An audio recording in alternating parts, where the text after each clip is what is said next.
Surat Paulus yang kedua kepada jemaat di Korintus. Meskipun disebut surat Korintus yang kedua atau 2 Korintus di dalam Alkitab kita, ada banyak petunjuk dalam surat ini yang mengatakan bahwa ini bukanlah surat yang kedua yang pernah ditulis Paulus kepada jemaat Korintus kuno.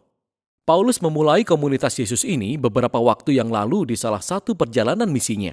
Kisahnya dapat kita baca di kitab Kisah Para Rasul pasal 18. Dan setelah melanjutkan perjalanannya, dia mendapat laporan bahwa jemaat di sana sedang menghadapi banyak permasalahan. Sehingga dia menulis surat yang kita sebut 1 Korintus untuk mengatasi masalah-masalah ini.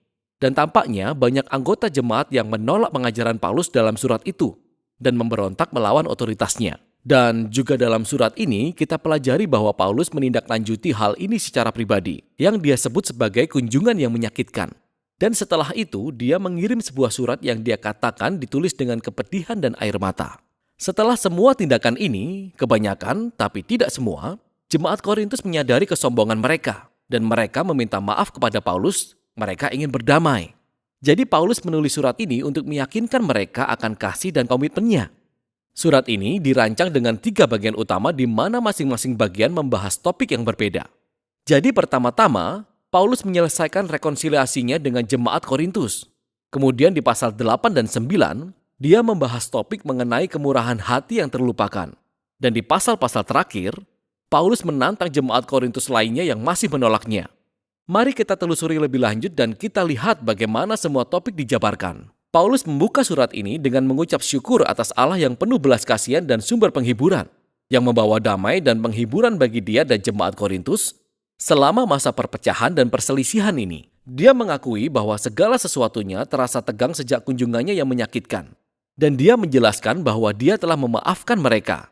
Dia ingin sebuah hubungan yang terbuka dan jujur. Tetapi mengapa mereka menolak Paulus? Akan diketahui kemudian dalam surat ini bahwa jemaat Korintus telah mengabaikan Paulus sebagai seorang pemimpin.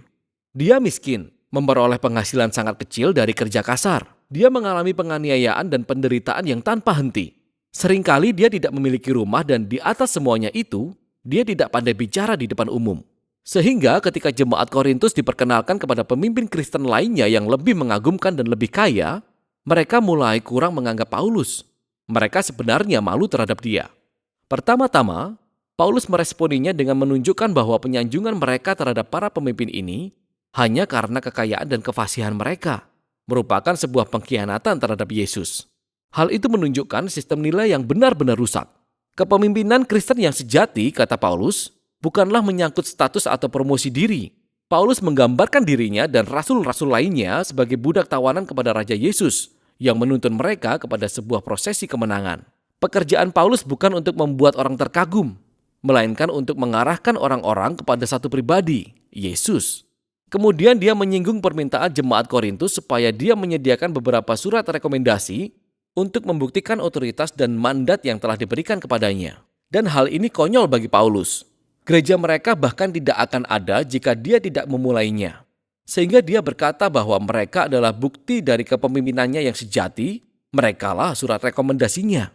Dia dengan cerdik mengutip perkataan Nabi Yeremia dan Yehezkiel, bahwa Roh Allah telah menuliskan surat rekomendasinya di dalam hati mereka sebagai umat perjanjian barunya.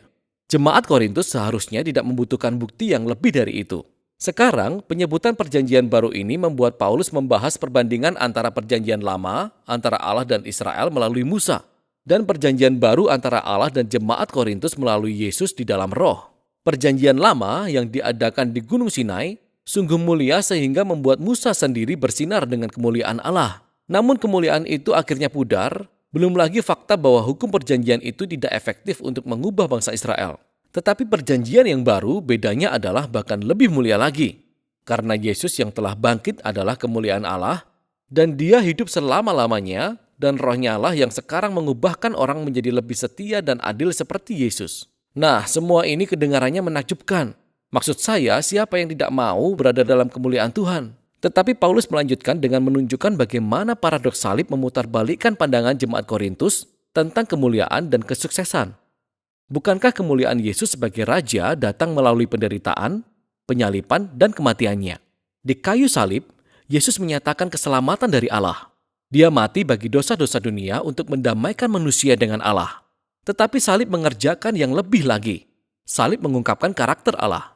Dia adalah kasih yang menderita dengan memberi diri sepenuhnya demi kesejahteraan orang lain. Salib juga mengungkapkan cara hidup salib yang baru. Dan tujuan Paulus adalah hidup dan pelayanannya meniru salib. Sehingga meskipun karir kerasulannya telah ditandai dengan kerendahan hati, menderita kemiskinan, semuanya itu hanyalah untuk melayani jemaat Korintus.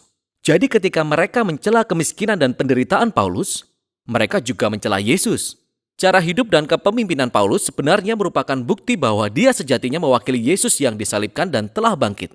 Paulus sangat ingin berdamai dengan jemaat Korintus, namun dia tidak akan berhenti menasihati sampai mereka benar-benar diubahkan dan menghayati paradoks salib yang membalikkan keadaan.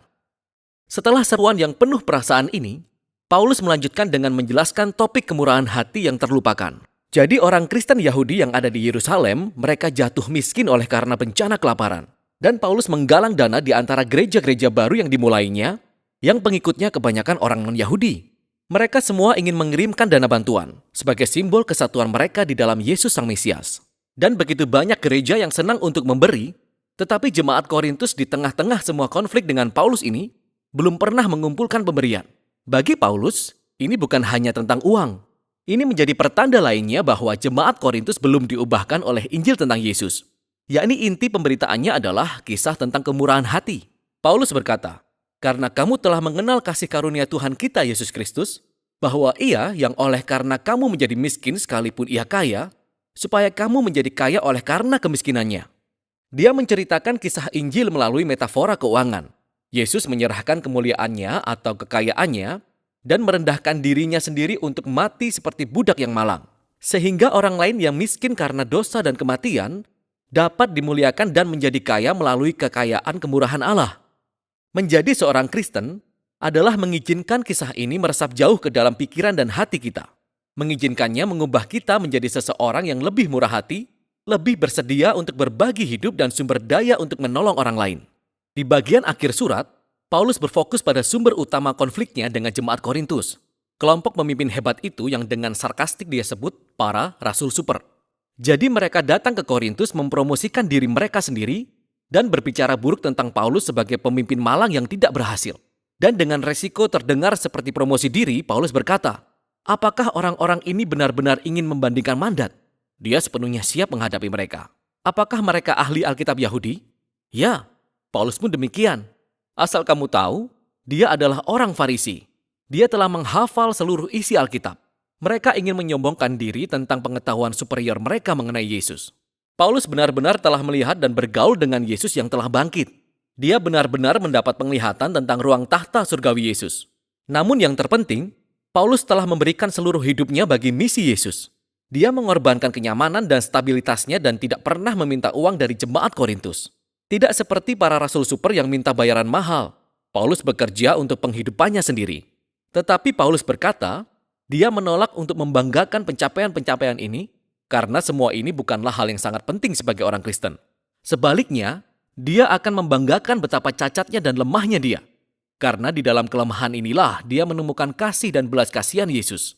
Atau seperti yang pernah dikatakan Yesus kepada Paulus, "Cukuplah kasih karuniaku bagimu, sebab justru dalam kelemahanlah kuasaku menjadi sempurna." Paulus menyimpulkan surat itu dengan peringatan serius kepada jemaat Korintus. Mereka perlu memeriksa diri mereka sendiri. Cibiran mereka terhadap Paulus dan jalan hidupnya, cinta mereka kepada para rasul super, semuanya menunjukkan bahwa mereka tidak memahami siapa Yesus pada tingkat yang paling mendasar. Mereka tidak hidup seperti pengikut Yesus yang sudah diubahkan. Sehingga dia mengundang mereka, sekali lagi, untuk merendahkan diri di hadapan kasih Yesus. 2 Korintus memberikan jendela yang sungguh unik ke dalam kehidupan Paulus dan paradoks yang ada di hadapan kita oleh salib Yesus. Salib menantang nilai-nilai kita, cara kita melihat dunia. Kita menghargai kesuksesan, pendidikan, kekayaan, namun Allah menghargai kerendahan hati dan kelemahan. Karena kasih dan kuasanya telah diperkenalkan melalui penderitaan kematian dan kebangkitan Yesus. Salib juga melepaskan kekuatan transformasi dan kehadiran Roh Kudus untuk memperlengkapi para pengikut Yesus mengambil jalan hidup salib dan menjadikan itu milik mereka. Dan itulah isi surat Korintus yang kedua.